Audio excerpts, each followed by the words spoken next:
Hello everyone.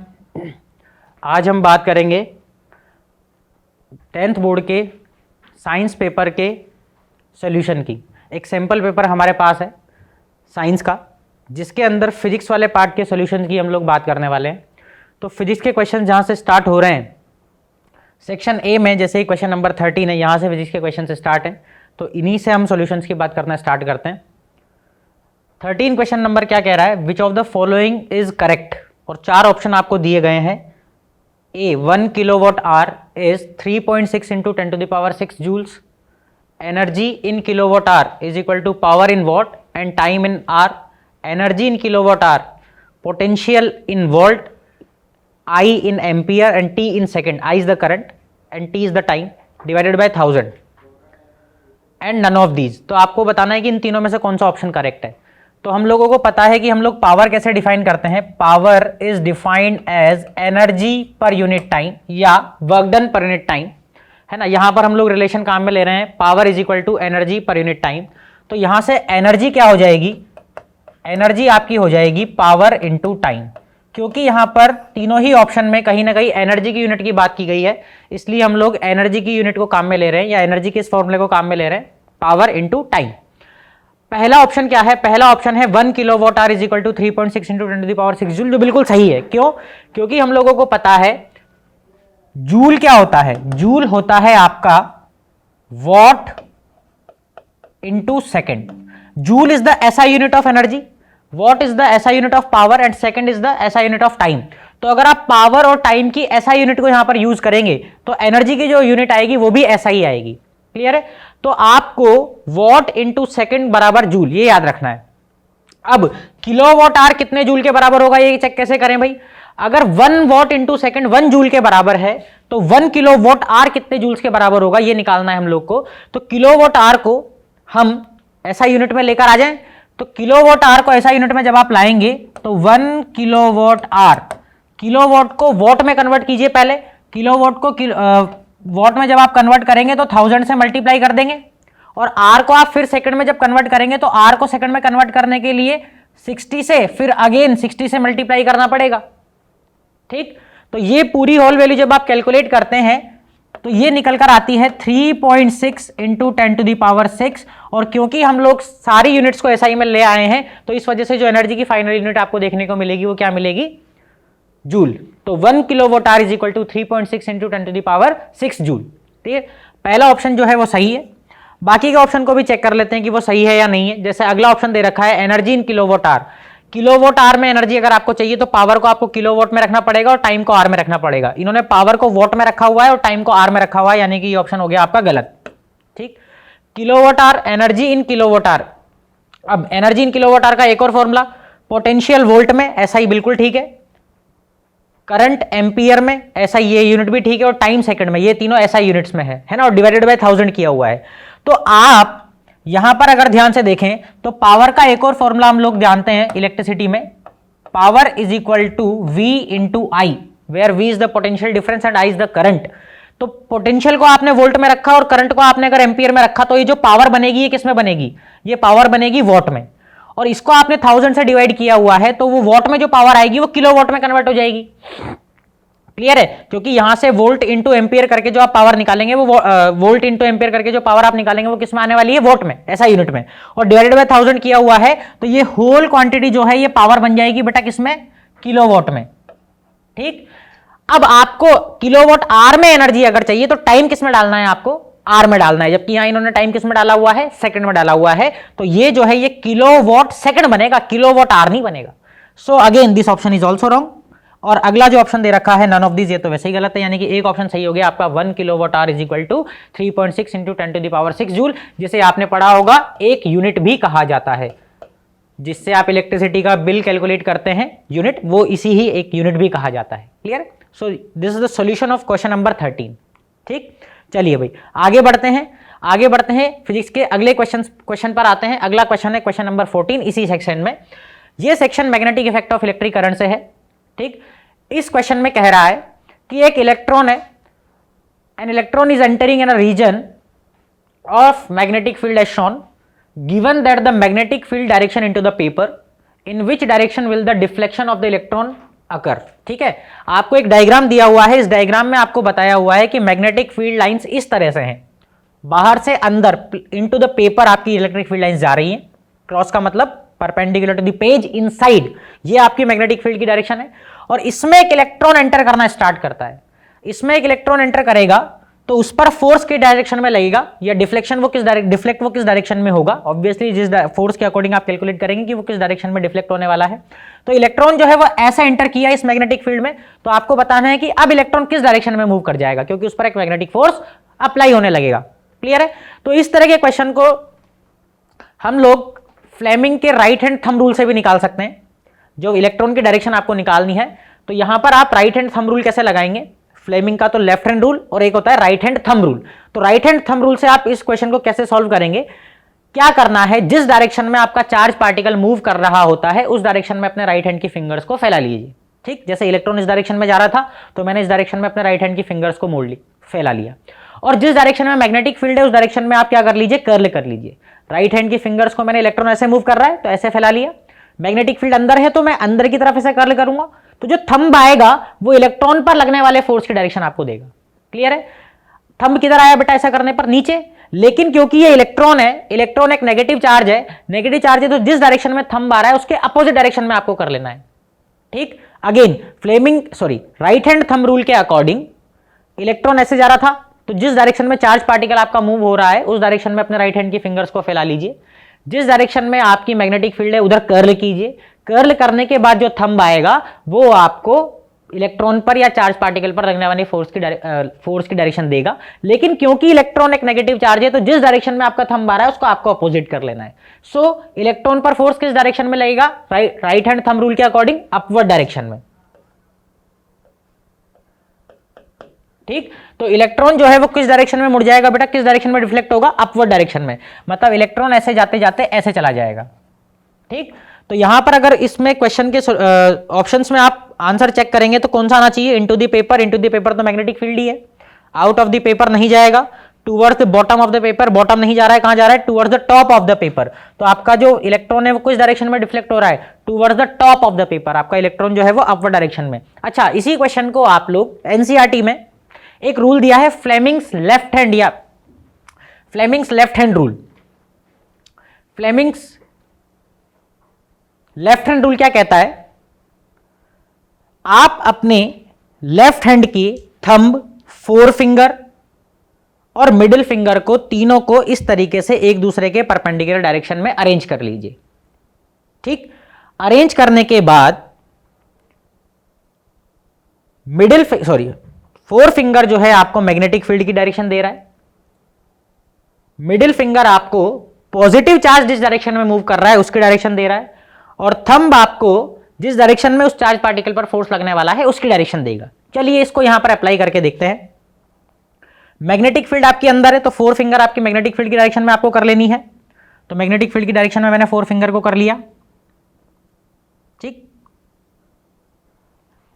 Middle finger आपको जिस direction में पॉजिटिव चार्ज आपका मूव कर रहा है उस डायरेक्शन में कर लेना है, तो आपका चार्ज पार्टिकल इस डायरेक्शन में मूव कर रहा है तो मैंने इधर कर लिया, फोर फिंगर आपके अंदर है, और थंब आपको फोर्स की डायरेक्शन देगा। तो देखो फोर्स किधर आ रहा है, नीचे, लेकिन क्योंकि ये नेगेटिव चार्ज है तो आपको क्या कर लेना है, उल्टा कर लेना है। उल्टा कर लोगे तो आपका जो फोर्स है वो किस डायरेक्शन में लगने लगेगा बेटा, अपवर्ड डायरेक्शन में। और हमने जो कि राइट हैंड थंब रूल यहां पर लगाया था उसकी हेल्प से भी जो फोर्स की डायरेक्शन आ रही थी वो किधर ही आ रही थी, अपवर्ड ही आ रही थी। यानी कि आप चाहें तो फ्लेमिंग के लेफ्ट हैंड रूल को लगा के, या आप चाहें तो राइट हैंड थंब रूल को लगा के किसी चार्ज पार्टिकल पर जो किसी मैग्नेटिक फील्ड में मूव कर रहा है उस पर लगने वाले फोर्स की डायरेक्शन को कैलकुलेट कर सकते हैं। क्लियर है? सो इसका आंसर हो जाएगा D, towards the top of the paper. Clear? ये क्वेश्चन नंबर हो गया आपका 14। आगे चलते हैं, फिजिक्स के और क्वेश्चंस को देखते हैं। अगला इसी सेक्शन में क्वेश्चन आया इलेक्ट्रिसिटी से। अगेन 3 रजिस्टर्स हैं जो किसी सर्किट में इस तरीके से कनेक्टेड हैं, इनका आपको इक्विवेलेंट रेजिस्टेंस बताना है। टर्मिनल पॉइंट्स क्या क्या हो गए, ए एंड बी, इनके बीच में 3 रजिस्टर 6 ओम, 3 ओम एंड 1 ओम के इस तरीके से अरेंज्ड है। साफ साफ दिखाई दे रहा है कि ये तीनों के तीनों रजिस्टर्स पैरेलल में लगे हुए हैं। क्यों? क्योंकि इन तीनों रजिस्टर्स के अक्रॉस सेम टर्मिनल्स हैं, यानी कि इन तीनों रजिस्टर्स के अक्रॉस जो पोटेंशियल डिफरेंस आने वाला है वो सेम आने वाला है। यानी कि ये तीनों के तीनों रजिस्टर्स किसमें लगे हुए हैं, पैरेलल में। और पैरेलल कॉम्बिनेशन में इक्विवेलेंट रेजिस्टेंस निकालने का क्या फॉर्मूला होता है, इक्विवेलेंट रेजिस्टेंस निकालने का फॉर्मूला होता है 1/R equivalent is equal to 1/R1 plus 1/R2 plus 1/R3। Simple सा ये फॉर्मूला लगा के आप इक्विवेलेंट रेजिस्टेंस कैलकुलेट कर सकते हैं। तो यहां पर R इक्विवेलेंट निकालने के लिए 1/R1, R1 क्या दिया हुआ है आपको 6, R2 आपको दिया हुआ है 3 और R3 आपको दिया हुआ है 1। सो 1/6 प्लस 1/3 प्लस 1/1 इक्विवेलेंट रेजिस्टेंस कैसे निकल जाएगा यहां से? इन तीनों का एलसीएम जब आप लेंगे तो एलसीएम आएगा 6 एलसीएम आ गया। 6 एलसीएम आएगा तो इसको सोल्व करने के बाद यहाँ 1, यहाँ 2 और यहाँ पर क्या आ जाएगा 6। ठीक, ये जब आगे सोल्व करेंगे तो ये हो जाएगा 6 + 2 + 1 9/6। 9/6 का मतलब कितना हो गया 3/2। तो 1/R इक्विवेलेंट की वैल्यू कितनी आई 3/2। तो R इक्विवेलेंट की वैल्यू कितनी हो जाएगी? R इक्विवेलेंट की वैल्यू हो जाएगी यहां से 2/3। इन्वर्स कर लेना है क्योंकि ये तो 1/R इक्विवेलेंट है। 1/R इक्विवेलेंट कितना आया 3/2। तो आपको R इक्विवेलेंट चाहिए तो उसको उल्टा कर लीजिए, उल्टा कर लीजिए तो R इक्विवेलेंट आ जाएगा 2/3 ओम। सो इसका आंसर क्या हो जाएगा 2/3 ओम। ठीक है, चलिए फिजिक्स के अगले क्वेश्चन की चर्चा करते हैं। ये था क्वेश्चन नंबर 15। क्वेश्चन नंबर 16 की चर्चा करेंगे हम लोग। अगेन फिजिक्स का क्वेश्चन है और magnetic effect of electric current से ये क्वेश्चन है। इसमें दिया हुआ है magnetic field is produced by flow of current in a straight wire. Name the rule, determine the direction of magnetic field around a straight current carrying wire. Magnetic effect of current में हम लोग पढ़ते हैं कि अगर किसी straight current carrying wire में electric current flow हो रहा है तो उसके आसपास मैग्नेटिक फील्ड लाइंस बन जाती है, यानी कि उसके आसपास मैग्नेटिक फील्ड क्रिएट हो जाती है। तो उसके आसपास जो मैग्नेटिक फील्ड बनेगी उससे किसी पर्टिकुलर पॉइंट पर कितनी मैग्नेटिक फील्ड होगी या मैग्नेटिक फील्ड लाइंस की शेप कैसी होगी, यह निकालने के लिए जिस रूल का यूज किया जाता है वो रूल होता है राइट हैंड थंब रूल। क्या होता है, कैसे अप्लाई करते हैं उसको एक बार यहां पर देख लेते हैं हम लोग। अगर मान लीजिए ये आपका एक वायर है, अगर मान लीजिए ये आपका एक वायर है, इस वायर में ऐसे अपवर्ड डायरेक्शन में आई करंट फ्लो हो रहा है तो इसके आसपास सर्कुलर कंसेंट्रिक सर्कल्स की फॉर्म में मैग्नेटिक फील्ड लाइंस बनने लग जाती है।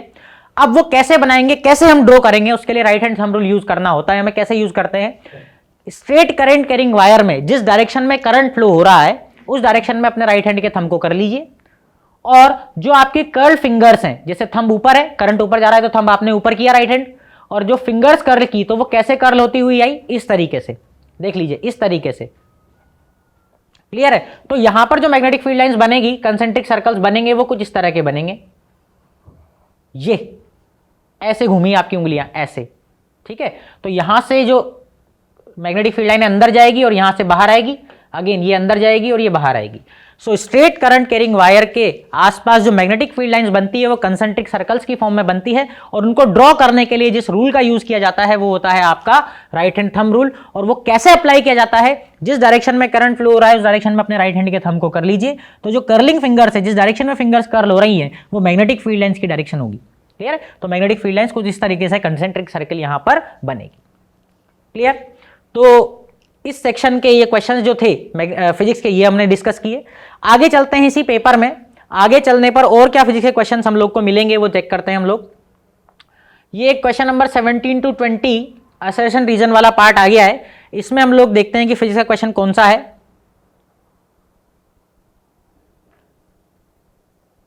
एक क्वेश्चन है क्वेश्चन नंबर 20 जिसमें असर्शन आपको दिया हुआ है, a pencil partly immersed in water appears to be bent at water surface, light from different points on the pencil immersed in water refracts and appears to come from a point above the original position. ठीक है, बिल्कुल सही बात है। क्या कह रहा है असर्शन कि आप किसी पानी में जब पेंसिल को डाल देते हैं तो वो थोड़ी सी आपको बेंट नजर आती है ना। क्यों नजर आती है? क्योंकि रिफ्रैक्शन हम एक फिनोमिनन पढ़ते हैं लाइट में, डेफिनेटली उसकी वजह से। उसमें क्या हो जाता है कि जैसे मान लीजिए ये कोई बीकर है जिसमें आपका पानी भरा हुआ है, इसमें अगर मान लीजिए यहां पर कोई पॉइंट रखा हुआ है ना, यहां पर कोई ऑब्जेक्ट रखा हुआ है, इससे अगर लाइट चलकर आएगी इस तरीके से तो यहां पर आने के बाद उसका रिफ्लेक्शन हो जाएगा। और क्योंकि लाइट डेंसर मीडियम से रेयर मीडियम में आ रही है तो नॉर्मल से थोड़ा सा दूर शिफ्ट हो जाएगी, वो इस तरीके से चली जाएगी। इसे जब आप पीछे बढ़ाएंगे तो आपको लगेगा कि ये लाइट तो यहां से कहीं से आ रही है, यानी कि एक्चुअली में जहां पॉइंट है वहां से थोड़ा सा ऊपर से लाइट आती हुई दिखाई देगी अगर लाइट रे डेंसर मीडियम से कहां आ रही है, रेयर मीडियम में। और पेंसिल जो आपकी वाटर में रखी होती है उसके साथ भी ऐसा ही होता है, उसके किसी भी पॉइंट से जब लाइट रे निकल कर आएगी तो वो पॉइंट आपको इमेज में थोड़ा सा ऊपर शिफ्ट होता हुआ दिखाई देगा, जो कि आपका रीजन में दिया हुआ है, light from different point on the pencil immersed in water refracts and appears to come from a point above the original position. Original position जो उस पॉइंट की होगी वहां से थोड़ा सा ऊपर शिफ्ट होता हुआ आपको दिखाई देगा।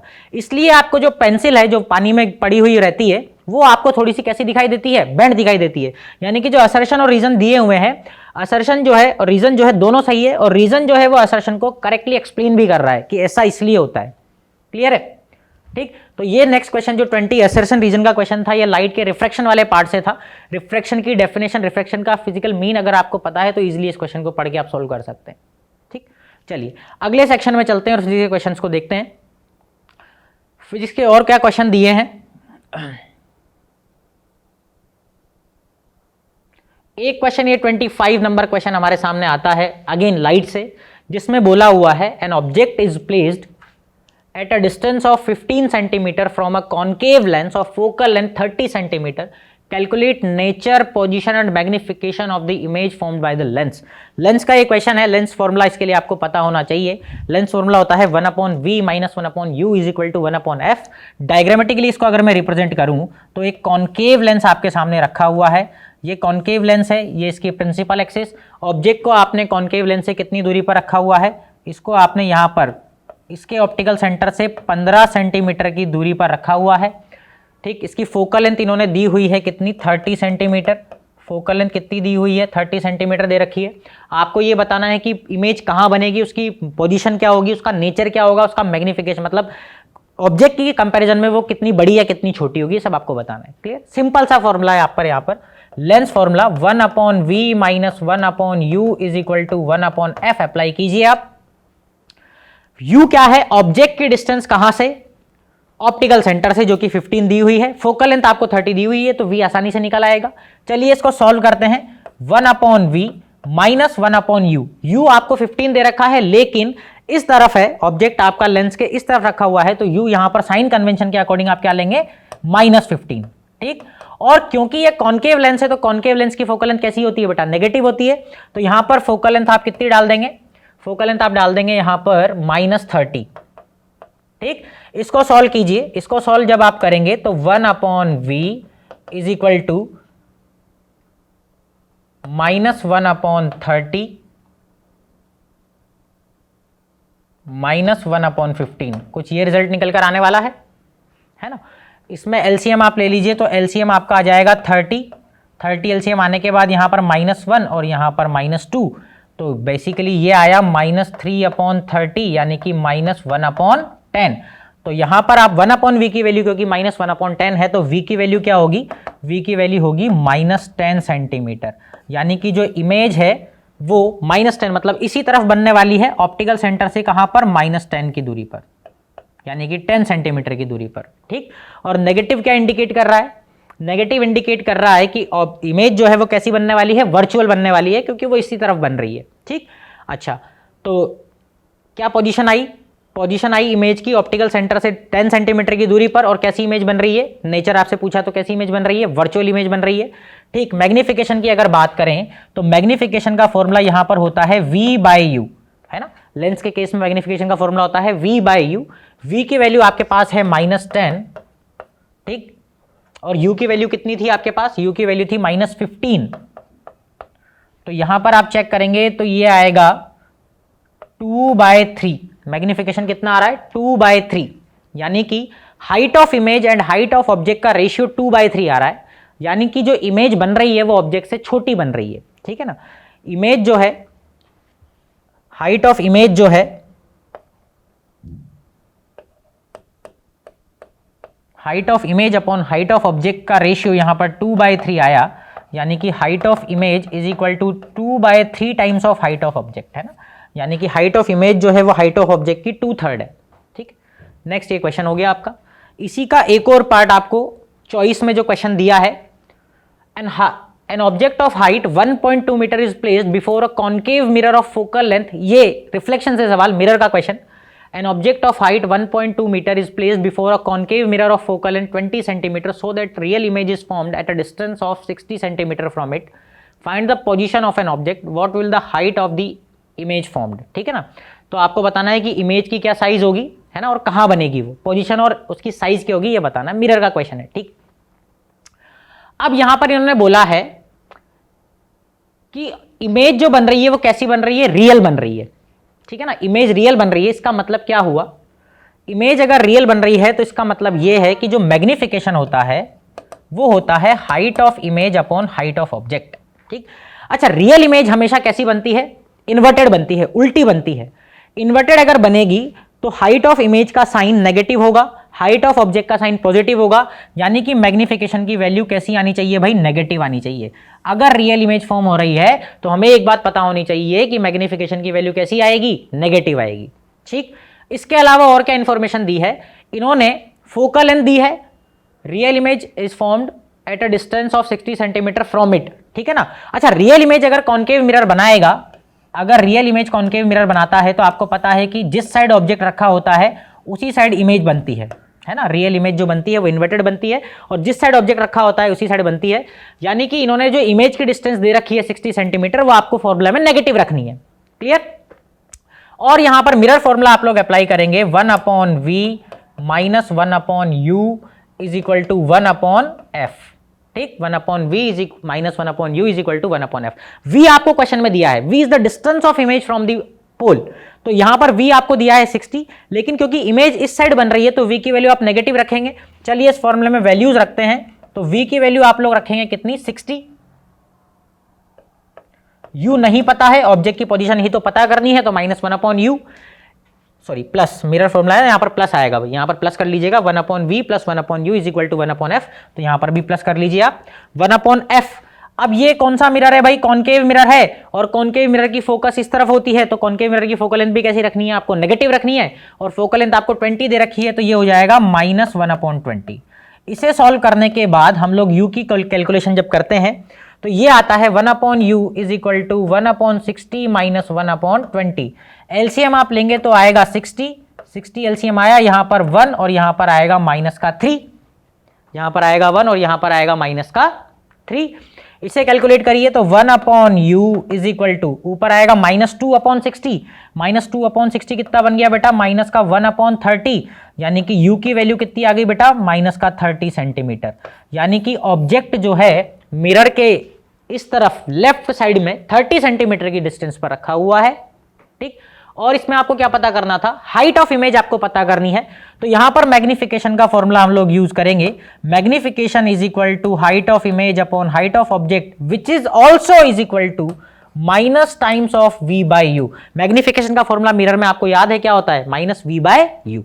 हाइट ऑफ इमेज नहीं पता है, हाइट ऑफ ऑब्जेक्ट आपको दिया हुआ है कितना, 1.2 मीटर, तो हाइट ऑफ ऑब्जेक्ट मैंने रख दिया -1.2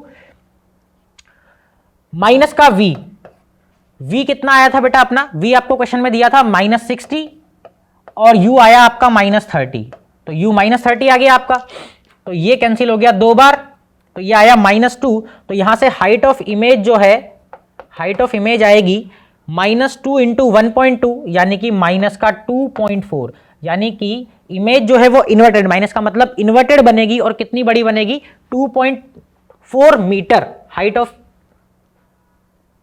ऑब्जेक्ट जो है 1.2 मीटर है ना, तो हाइट ऑफ इमेज जो है वो 2.4 मीटर आ जाएगी आपकी, मतलब डबल साइज की इमेज आपकी बन रही है, ठीक है ना। तो आपका जो ऑब्जेक्ट की पोजीशन आई वो आई 30 सेंटीमीटर और हाइट ऑफ इमेज जो आया वो कितना आया, 2.4 मीटर, ठीक है। मिरर फॉर्मूले का एक सवाल, इससे पहले वाला सवाल लेंस का था, ये वाला सवाल मिरर का था, फॉर्मूले लगभग दोनों में सेम अप्लाई हुए, आसान सा क्वेश्चन, ठीक। ये इस क्वेश्चन का सोल्यूशन हो गया बेटा। आगे चलते हैं, फिजिक्स के अगले क्वेश्चन को देखते हैं, अगले सेक्शन सी में। सेक्शन सी में देखते हैं कौन सा क्वेश्चन फिजिक्स का पड़ता है। एक ये 30 नंबर का क्वेश्चन आया है, ड्रॉ रे diagrams for the following cases when a light passing through centre of curvature of a concave mirror incident on it. पहले पार्ट से सॉल्व करना स्टार्ट करते हैं। आपको एक रे डायग्राम बनाना है जिसमें एक कॉन्केव मिरर है, ठीक, ये इसकी प्रिंसिपल एक्सिस, मान लीजिए ये फोकस है और ये आपका सेंटर ऑफ कर्वेचर है। इसमें आपको बताना है कि एक रे जो है सेंटर ऑफ कर्वेचर से पास हो रही है, सेंटर ऑफ कर्वेचर से पास होती हुई रे अगर मिरर पर अप्लाई गिरेगी, ये मिरर पर अगर इंसिडेंट हुई एक रे सेंटर ऑफ कर्वेचर से पास होती हुई, तो आपको पता है कि सेंटर ऑफ कर्वेचर से पास होती हुई रे अगर मिरर पर इंसिडेंट होती है तो वो नॉर्मल इंसिडेंट हो रही है, नॉर्मल इंसिडेंट हो रही है, इसका मतलब एंगल ऑफ इंसिडेंस कितना हो गया, 0। तो एंगल ऑफ रिफ्लेक्शन को भी 0 होना पड़ेगा, यानी कि जिस पाथ से वो आई थी उसी पाथ से वो लौट जाएगी भाई। अगर ये इंसिडेंट रे है तो रिफ्लेक्टेड रे भी यही होगी, यानी कि यही आपका रे डायग्राम हो गया। सेंटर ऑफ कर्वेचर से पास करती हुई मिरर पर एक लाइट रे गिरा दो और सेम ही क्या करवा दो, रिफ्लेक्ट करवा दो, यानी कि इंसिडेंट रे और रिफ्लेक्टेड रे एक ही लाइन के अलोंग होगी, क्योंकि यहां पर नॉर्मल इंसिडेंट हो रहा है। नॉर्मल इंसिडेंट मतलब angle of incident 0, angle of incident 0 इसका मतलब एंगल ऑफ रिफ्लेक्शन भी 0। ठीक, अगली बात कर रहे हैं। अगला क्या है, ये पहला पार्ट हो गया बेटा आपका। सेकंड पार्ट है पैरेलल टू प्रिंसिपल एक्सिस। एक कॉन्वेक्स मिरर है, कॉन्वेक्स मिरर है आपका ये,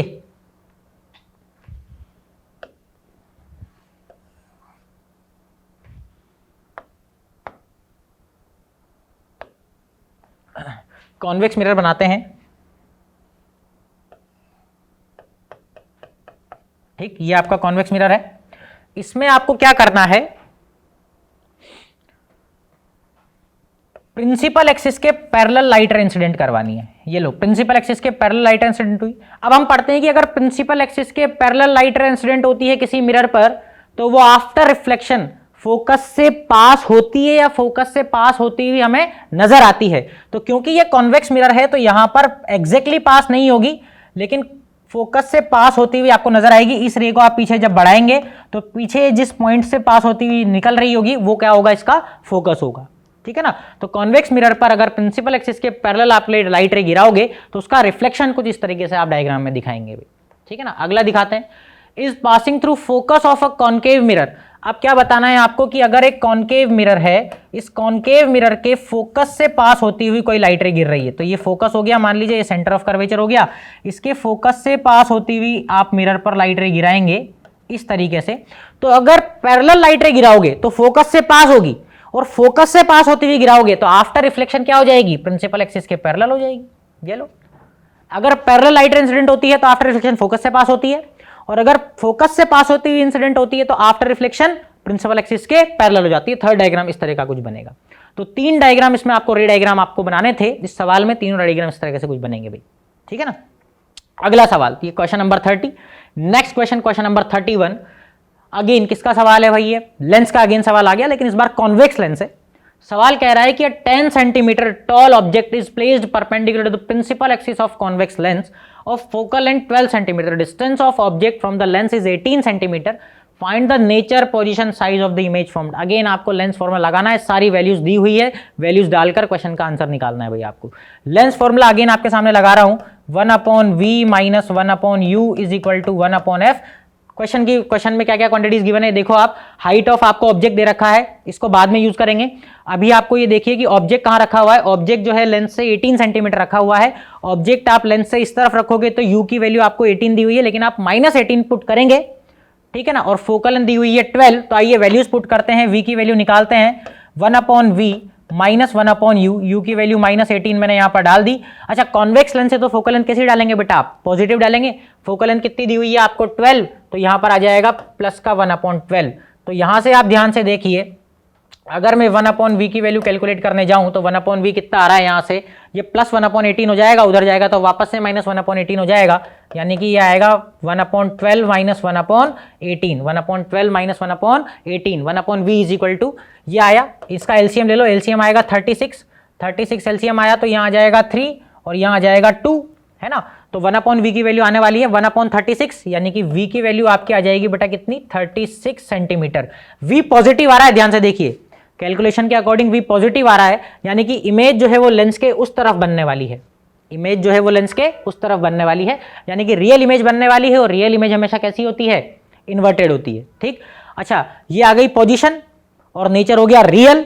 आगे बात करते हैं साइज ऑफ इमेज, इमेज किस साइज की बनने वाली है। तो अगेन मैग्निफिकेशन का फॉर्मूला हम लोग यूज करने वाले हैं। लेंस के केस में मैग्निफिकेशन का फॉर्मूला होता है v/u which is also is equal to height of image upon height of object. v कितना निकल कर आया बेटा, प्लस का 36, u था आपका कितना, u था आपका -18। सब कुछ साइन के साथ डालते हुए चलना है भाई, साइन कन्वेंशन का प्रॉपर ध्यान रखना है आपको, वरना सवाल में साइन के चक्कर में वैल्यूज गलत निकल कर आ जाएंगी। तो ये आ जाएगा 36 upon minus 18। Height of image हमें पता नहीं है, हाइट ऑफ इमेज हमें नहीं पता। हाइट ऑफ ऑब्जेक्ट कितनी रखेंगे भाई, हाइट ऑफ ऑब्जेक्ट रखेंगे 10 सेंटीमीटर, तो यहाँ पर रख देंगे 10। हाइट ऑफ इमेज मेरे हिसाब से यहाँ पर डबल निकल कर आएगी, 36 अपॉन 18 हो जाएगा -2, तो हाइट ऑफ इमेज निकल कर आएगी माइनस का 20 सेंटीमीटर। माइनस इंडिकेट कर रहा है कि इमेज जो बन रही है वो कैसी बन रही है, इन्वर्टेड बन रही है, और उसकी साइज कितनी है 20 सेंटीमीटर। ऑब्जेक्ट अगर 10 सेंटीमीटर साइज का था तो इमेज 20 सेंटीमीटर साइज की बनी, इसका मतलब इमेज की साइज डबल है ऑब्जेक्ट की साइज की। ठीक, एक मिरर लेंस फॉर्मूला यूज किया हमने, और एक लेंस में जो मैग्निफिकेशन का फॉर्मूला होता है वो यूज किया। आसान सा क्वेश्चन, कॉन्वेक्स लेंस का क्वेश्चन। ठीक, चलिए अगले सवाल पर आते हैं बेटा। अगला सवाल है, अगेन इलेक्ट्रिसिटी का सवाल है। VI graph for a nichrome wire is given below, What do you infer from this graph? Draw a level circuit diagram to obtain such graph. ठीक है ना, एक VI का ग्राफ आपको दिया हुआ है। अच्छा ध्यान से देखिए, पोटेंशियल डिफरेंस और करंट के बीच में ग्राफ बना रखा है, और ग्राफ कैसा आ रहा है, इंक्लाइंड स्ट्रेट लाइन। डेफिनेटली ये जिस नाइक्रोम वायर के लिए ग्राफ बनाया है वो एक कंडक्टर है और ओम्स लॉ को फॉलो कर रहा है, ओमिक कंडक्टर है। ऐसे कंडक्टर्स जो ओम्स लॉ को फॉलो करते हैं उन्हें ओमिक कंडक्टर कहते हैं। उनके लिए V और I का ग्राफ हमेशा कैसा आता है, स्ट्रेट लाइन, जिसकी स्लोप यानी कि जिसका tan थीटा आपको क्या देगा भाई, रेजिस्टेंस देगा, यानी कि R देगा। तो सबसे पहले इसकी रेजिस्टेंस निकाल लेते हैं इस ग्राफ से अपन। इसकी रेजिस्टेंस निकालें, इसका स्लोप निकालें। इसका स्लोप कैसे निकालें भाई, tan थीटा क्या होता है, perpendicular upon base. Perpendicular upon base आप करेंगे तो परपेंडिकुलर ध्यान से देखिए 0.4 और बेस है 0.1, तो रेजिस्टेंस इसका आ जाएगा 0.4 अपॉन 0.1 यानी कि 4 ओम। यानी कि इस नाइक्रोम वायर, जिस नाइक्रोम वायर के लिए आपने ग्राफ बनाया है उसका रेजिस्टेंस कितना है, 4 ओम है। ठीक है ना। इसका एक डायग्राम आपको, सर्किट डायग्राम आपको बनाना है, जिसमें एक बैटरी आप बना दीजिए। ये लीजिए, ये एक बैटरी है, इस बैटरी का पोटेंशियल कितना, इसका बैटरी का पोटेंशियल आप चेंज कर रहे हैं 0.4, 0.8, तो सपोज अभी मान लीजिए 0.4 वोल्ट है यहाँ का पोटेंशियल, और ये नीचे एक वायर लगा हुआ है जिसका रेजिस्टेंस आप लोगों ने निकाल लिया है, इसका रेजिस्टेंस है 4 ओम। तो जब 0.4 वोल्ट का पोटेंशियल आप अप्लाई कर रहे हैं तो करंट कितना आ रहा है उस समय इस वायर में, 0.1 एम्पियर का करंट इसमें आ रहा है। इसका रेजिस्टेंस कितना है, 4 ओम। जैसे ही इस पोटेंशियल को आप 0.8 कर देंगे तो इसके करस्पॉन्डिंग करंट कितनी हो जाएगी बेटा, यहाँ पर 0.2 हो जाएगी। जैसे आप पोटेंशियल चेंज करके 1.2 कर देंगे, करंट 0.3 हो जाएगी, and so on. So basically potential और करंट जो है डायरेक्टली प्रोपोर्शनल है, एक दूसरे के साथ वो इंक्रीज हो रहे हैं, लेकिन जो रेजिस्टेंस निकल कर आ रहा है वो कांस्टेंट निकल कर आ रहा है, और वो कितना है, 4 ओम। हम केवल ये प्रेडिक्ट कर रहे हैं कि ये ग्राफ जो है किसी ओमिक कंडक्टर का है, जिस ओमिक कंडक्टर के लिए V और I का ग्राफ कैसा आ रहा है, स्ट्रेट लाइन आ रहा है, यानी कि एक ऐसा कंडक्टर है जो ओम्स लॉ को क्या करता है, फॉलो करता है। ठीक है, चलिए भाई आगे। इसकी चॉइस में एक क्वेश्चन है, what is the mean of electric power of an electrical device, right it's SI unit. किसी इलेक्ट्रिकल डिवाइस की पावर का क्या मतलब होता है, तो पावर की डेफिनेशन आप कहीं भी पढ़ लीजिए, पावर की डेफिनेशन सेम रहेगी। इलेक्ट्रिक पावर हो चाहे किसी और मोटर की पावर हो, आप कैसे यूज करते हैं पावर को, power is defined as energy per unit time. Energy per unit time, कोई भी डिवाइस 1 सेकंड में जो एनर्जी कंज्यूम कर लेगी वो उसकी पावर है भाई। कोई भी, जैसे कोई बल्ब है, जैसे मान लीजिए एक बल्ब है जिस पर 100 वोट लिखा हुआ है, 100 वोट का बल्ब है, 100 वोट का बल्ब है, तो उसका मतलब क्या हुआ, 1 सेकंड में वो 100 जूल की एनर्जी कंज्यूम कर रहा है। क्योंकि पावर की यूनिट क्या होती है, एनर्जी की यूनिट अपॉन टाइम की यूनिट, एनर्जी की यूनिट जूल अपॉन टाइम की यूनिट सेकंड, एंड जूल पर सेकंड जो है यही वॉट के नाम से जाना जाता है। तो फॉर एग्जांपल एक बल्ब जैसे है, उस बल्ब पर लिखा हुआ है 100 वॉट, 100 वॉट को आप क्या मान सकते हैं, 100 जूल पर सेकंड, यानी कि वो बल्ब 1 सेकंड में 100 जूल की एनर्जी कंज्यूम करने वाला है। ठीक है ना। So what is the meaning of electrical power of an electrical device. Electrical power किसी भी इलेक्ट्रिकल डिवाइस की क्या बताती है कि वो डिवाइस 1 सेकंड में कितनी एनर्जी कंज्यूम करने वाली है। ठीक, और पावर की यूनिट, ऐसा यूनिट क्या होती है बेटा, वॉट होती है। चलिए आगे देखिए, आगे एक इलेक्ट्रिकल केटल दिया हुआ है जिसका पावर आपको 2 किलोवाट लिखा हुआ है, 2 घंटे तक इसे यूज किया जाता है, तो उसने कितनी एनर्जी कंज्यूम की, किलोवाट आवर में पहले तो बताना है। किलोवाट आवर में जब बताना है तो सीधे सीधे मल्टीप्लाई कर दीजिए, क्योंकि पावर 2 किलोवाट में आपको पहले से दे रखी है और टाइम आवर में पहले से दे रखा है, तो इन दोनों को जब आप मल्टीप्लाई कर देंगे तो एनर्जी जो निकल कर आएगी वो सीधे सीधे किलोवाट आवर में निकल कर आ जाएगी बेटा, है ना। अगर आपको पावर किलोवाट और आर जो टाइम जो है आर में दिया हुआ है तो सीधे सीधे मल्टीप्लाई कर दो, तो 2 × 2 करेंगे तो 4 किलोवाट आवर आ जाएगा बेटा आपका। ठीक है, 4 किलोवाट आवर एनर्जी आ गई। आगे आपको यही एनर्जी अगर जूल में चाहिए तो हमने अभी इसी पेपर में एक सवाल देखा था जिसमें लिखा हुआ था 1 kilowatt hour is equal to 3.6 × 10⁶ joule. तो अगर 1 किलोवाट आवर इतने जूल के बराबर है तो जो हमने जो किलोवाट आवर में एनर्जी निकाली वो 4 है, तो 4 किलोवाट आवर कितने जूल के बराबर होगा? 4 इंटू 3.6 इंटू 10⁻6 जूल। इसे थोड़ा सा और सॉल्व कर लीजिए तो मेरे हिसाब से आ जाएगा 6 4 जा 24, 14.4 इंटू 10⁻6 जूल। ठीक है ना। तो ये एनर्जी जो किलोवाट आवर में हमने 4 निकाली थी, ये जूल में कितनी निकल कर आएगी? 14.4 इंटू 10⁻6 जूल। ठीक, चलिए भाई आगे बढ़ते हैं। आगे सेक्शन डी पर हम लोग आ चुके हैं। सेक्शन डी में देखते हैं कौन सा सवाल आपका यहां पर आने वाला है।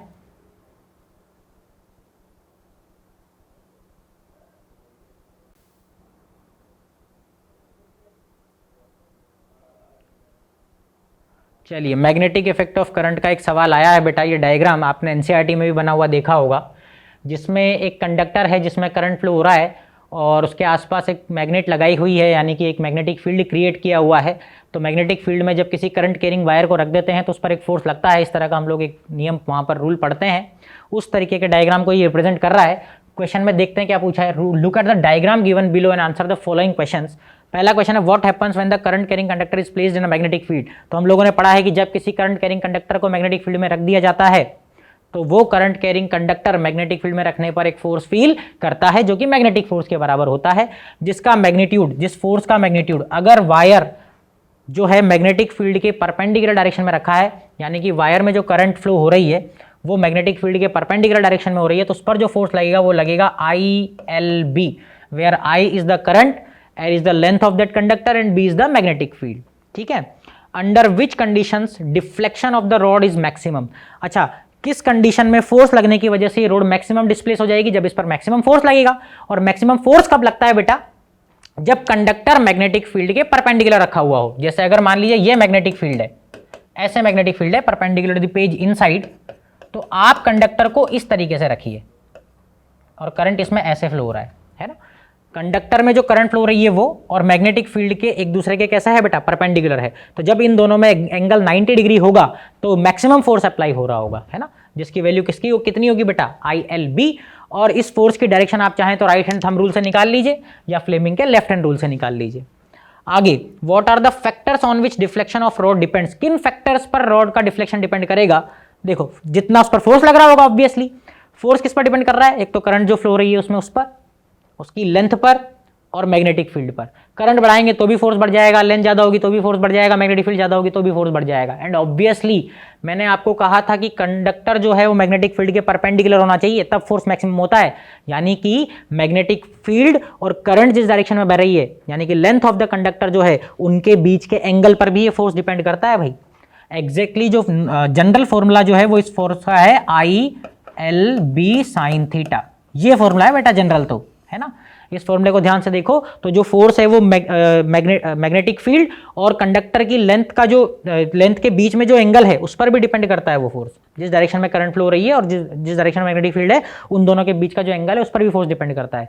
यानी कि अगर आप फैक्टर्स क्लियरली एक्सप्लेन करें तो मैग्नीट्यूड ऑफ करंट पर डिपेंड कर रहा है, लेंथ ऑफ कंडक्टर पर डिपेंड कर रहा है, मैग्नेटिक फील्ड के मैग्नीट्यूड पर डिपेंड कर रहा है, और कंडक्टर की लेंथ और मैग्नेटिक फील्ड के बीच में जो एंगल है उस पर भी डिपेंड कर रहा है। अच्छा, यहां पर आप साइन थीटा की वैल्यू 90 डालोगे, साइन 90 मैक्सिमम बनेगा, तभी फोर्स मैक्सिमम आएगा।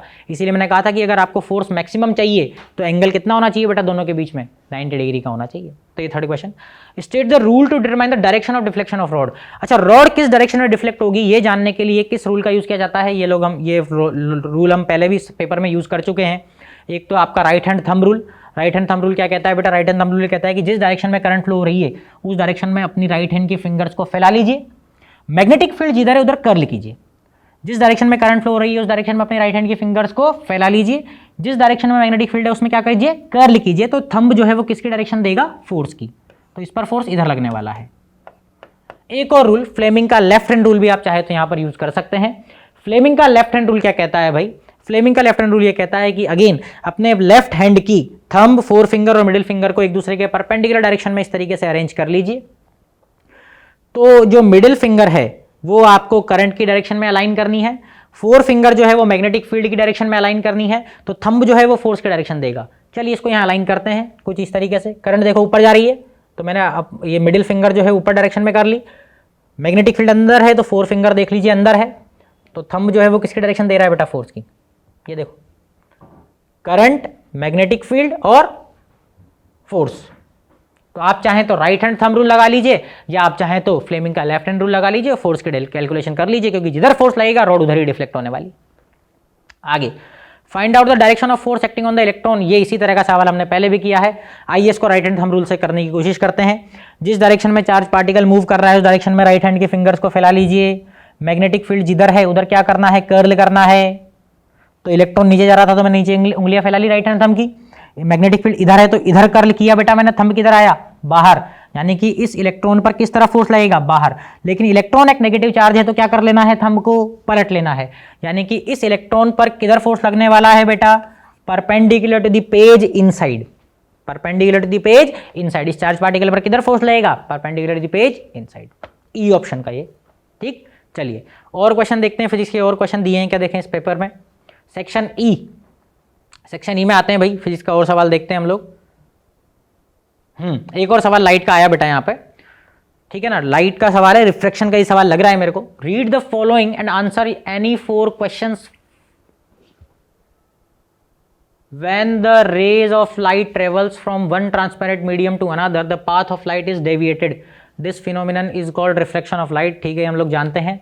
The bending of light depends on the optical density of medium through which the light passes. Okay, कितना बेंड होने वाली है, लाइट की ऑप्टिकल डेंसिटी पर डिपेंड करता है भाई। The speed of light varies from medium to medium. The medium in which the light of speed is more is optically rarer. Medium whereas in which the speed of light is less optically denser. बढ़िया बात। Whenever light goes from one medium to another, the frequency of light does not change. Light जब एक medium से दूसरे medium में जाती है तो बेटा फ्रीक्वेंसी चेंज नहीं होती है। गौर करने वाली बात है भाई, लाइट जब एक मीडियम से दूसरे मीडियम में जाएगी तो उसकी फ्रीक्वेंसी चेंज नहीं होगी। क्या चेंज हो जाएगा, स्पीड चेंज हो जाएगी, वेवलेंथ चेंज हो जाएगी, है ना। It is concluded that the change in speed of light is basic cause of refraction. तो रिफ्रैक्शन की वजह से लाइट की स्पीड में चेंज हो जाता है, ठीक है ना। चलिए पहला सवाल क्या कह रहा है ये, when light travels from air to glass what happen to its path and why. पहला सवाल बड़ा आसान, कि लाइट जब एयर से ग्लास में जाएगी, एयर से ग्लास में जाएगी तो उसका पाथ कैसे हो जाएगा, क्या हो जाएगा और क्यों हो जाएगा। तो लाइट, मान लीजिए ये आपका एयर है, ये आपका ग्लास है। लाइट जो है ये कहाँ से, एयर से आ रही है बेटा, कहाँ, ग्लास में। तो आपको पता है एयर रेयर मीडियम है, ग्लास डेंसर मीडियम है, तो आफ्टर रिफ्लेक्शन नॉर्मल की तरफ बेंड हो जाएगी, है ना। क्यों, ऐसा क्यों हुआ, ये तो हमने बता दिया कि पाथ उसका थोड़ा सा चेंज हो जाएगा, नॉर्मल की तरफ शिफ्ट हो जाएगी। वो ऐसा क्यों हुआ, क्योंकि ग्लास का रिफ्रैक्टिव इंडेक्स अलग है, यानी कि ग्लास जो है वो एयर के कंपैरिजन में ऑप्टिकली डेंसर है। ग्लास में लाइट की स्पीड कम हो जाएगी एयर के कंपैरिजन में, दैट्स व्हाई लाइट जो है वो अपने पाथ से थोड़ा सा क्या हो जाएगी, बेंड हो जाएगी। पहला सवाल हो गया। A ray of light passes from a medium A to another medium B, what should be the angle of incidence for the straight line propagation of light in the second medium. अब ये चाहता है कि light एक medium से दूसरे medium में जाए, तो ऐसा क्या एंगल हो कि स्ट्रेट लाइन प्रोपगेशन हो लाइट का, मतलब कि लाइट अपने पाथ से डेविएट ना हो। तो ऐसा तो तभी हो सकता है जब इस तरीके से दो मीडियम हो, ये इधर मीडियम ए इधर मीडियम बी। अगर आप नॉर्मल इंसिडेंट करवा दो, नॉर्मल इंसिडेंट करवा दोगे तो एंगल ऑफ इंसिडेंस कितना होगा बेटा, 0। तो एंगल ऑफ रिफ्रैक्शन भी कितना होगा, 0। तो अगर आप चाहते हैं कि लाइट स्ट्रेट लाइन में प्रोपोगेट करती रहे, उसका डेविएशन ना हो, बेंट ना हो अपने पाथ से, तो आप लाइट को परपेंडिकुलर टू इंटरफेस ऐसे इंसिडेंट करवाइए ताकि वो सीधी की सीधी निकल जाए, एंगल ऑफ इंसिडेंस भी 0 हो और एंगल ऑफ रिफ्रैक्शन भी 0 हो, ठीक। अगला पार्ट बेटा इसका क्या है, when light passes from one medium to another out of wavelength, velocity and frequency which physical quantity remain same. तो ये तो अभी पैराग्राफ में हम लोगों ने पढ़ा कि वेवलेंथ और वेलोसिटी यानी कि स्पीड तो चेंज हो जाती है, लेकिन क्या कांस्टेंट रहती है बेटा, फ्रीक्वेंसी। फ्रीक्वेंसी चेंज नहीं होती है। फ्रीक्वेंसी जो होती है बेटा वो सोर्स पर डिपेंड करती है। जब तक आप सोर्स को चेंज नहीं करोगे, लाइट की या किसी भी वेव की फ्रीक्वेंसी चेंज नहीं होगी, चाहे वो किसी भी मीडियम से किसी भी मीडियम में जा रही हो, है ना। इसका एक चॉइस वाला क्वेश्चन है, when light passes from glass to water what happens to its speed. अगर लाइट ग्लास से वाटर में जा रही है तो डेफिनेटली आपको क्या करना पड़ेगा, ये चेक करना पड़ेगा कि ग्लास ऑप्टिकली डेंसर है या वाटर ऑप्टिकली डेंसर है। अब ग्लास का रिफ्रैक्टिव इंडेक्स जो होता है, ग्लास का रिफ्रैक्टिव इंडेक्स होता है बेटा 3/2, है ना। और वाटर का रिफ्रैक्टिव इंडेक्स जो होता है ये होता है 4/3, ठीक। ये वैल्यू लगभग आएगी 1.5 के आसपास और ये आएगी लगभग 1.33 के आसपास। तो वाटर का रिफ्रैक्टिव इंडेक्स कम हो गया ग्लास के कंपैरिजन में, यानी कि वाटर रेयर है और ग्लास क्या है बेटा, डेंसर है। तो आपकी लाइट कहां से कहां जा रही है, ग्लास टू वाटर जा रही है, यानी कि डेंसर से कहां जा रही है, रेयरर में जा रही है।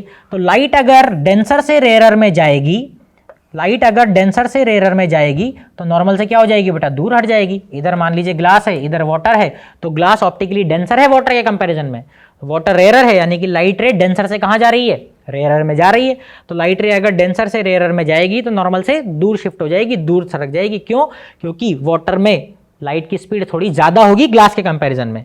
ग्लास में लाइट की स्पीड क्या होगी बेटा, कम होगी, और वाटर में जाने पर लाइट की स्पीड क्या हो जाएगी, बढ़ जाएगी। क्लियर? चलिए ठीक है, तो ये हमारा फिजिक्स के पेपर का सॉल्यूशन था, इस सैंपल पेपर का। ठीक है, थैंक यू।